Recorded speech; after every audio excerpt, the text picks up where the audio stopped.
Hello, and welcome back to today's trending contract. Trust me, I know what I'm doing.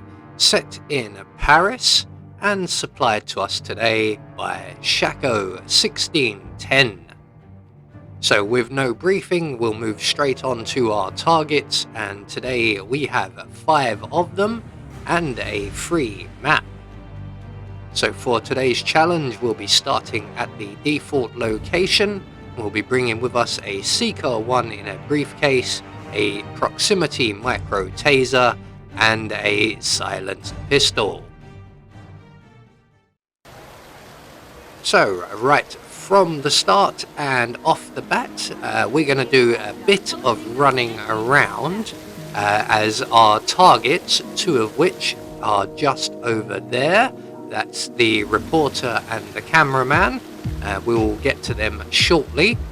But in the meantime, we have 3 other targets all nicely grouped together down in the kitchens.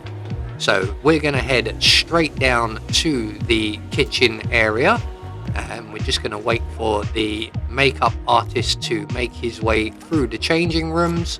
We'll take the opportunity to remove our Seeker 1.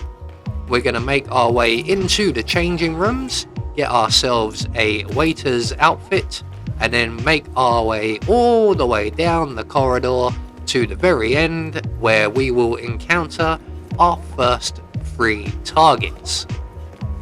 Or should I say, our first target. As I mentioned, we will be running around a bit. So we're going to grab the wrench from the counter there. We're going to make our way into the kitchens and overflow the sink. We're then going to drop our taser into the puddle and then move to the pantry. And we now have an empty briefcase, so we can carry 2 propane cylinders. So we're going to grab one and put it in the briefcase, grab the other, make our way back to the kitchen as the chef is absolutely baffled by what is going on. And it took him a very long time to turn around and make his way to the sink, which gave us plenty of time to witness the elimination. So, while he is being discovered and removed, we are going to go and set up for the reporter and the cameraman.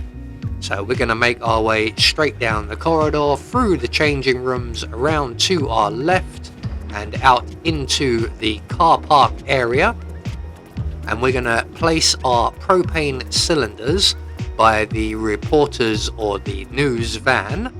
So we want to place one about halfway down the van if we can. There we go.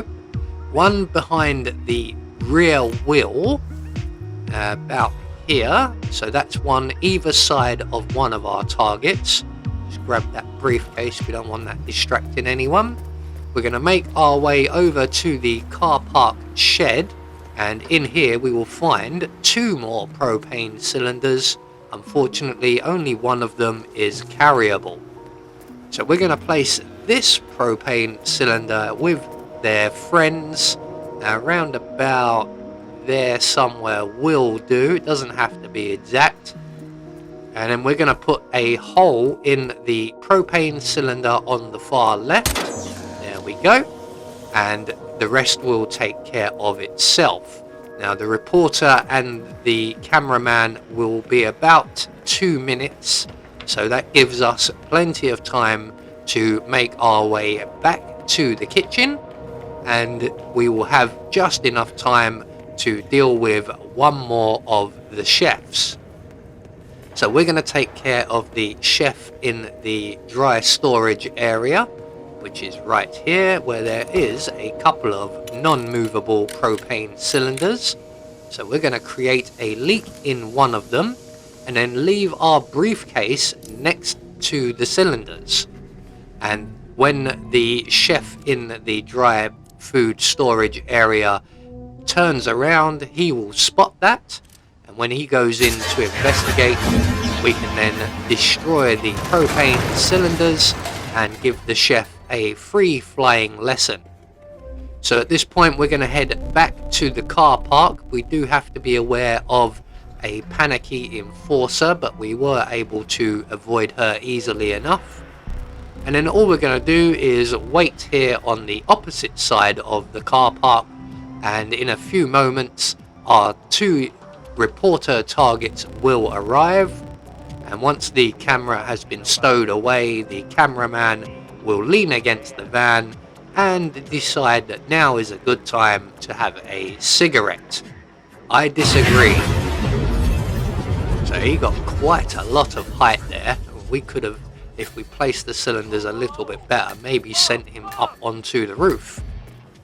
But never mind, that's 2 more targets taken care of in rather spectacular fashion.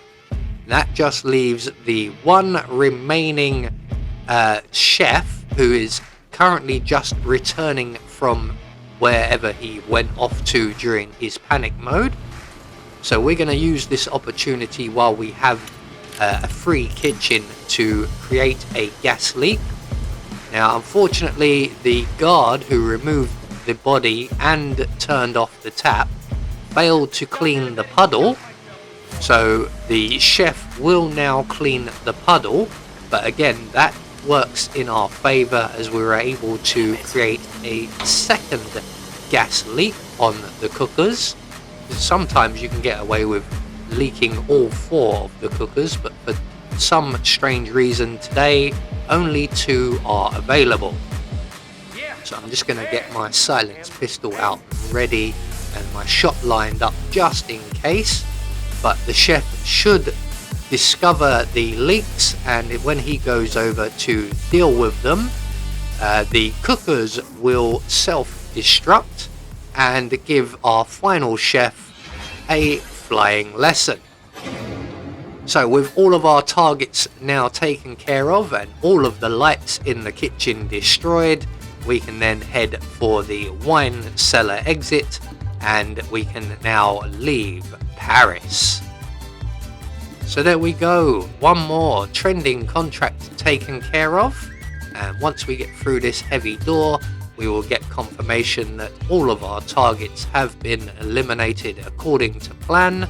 We had no objectives to worry about, and we get our silent assassin rating.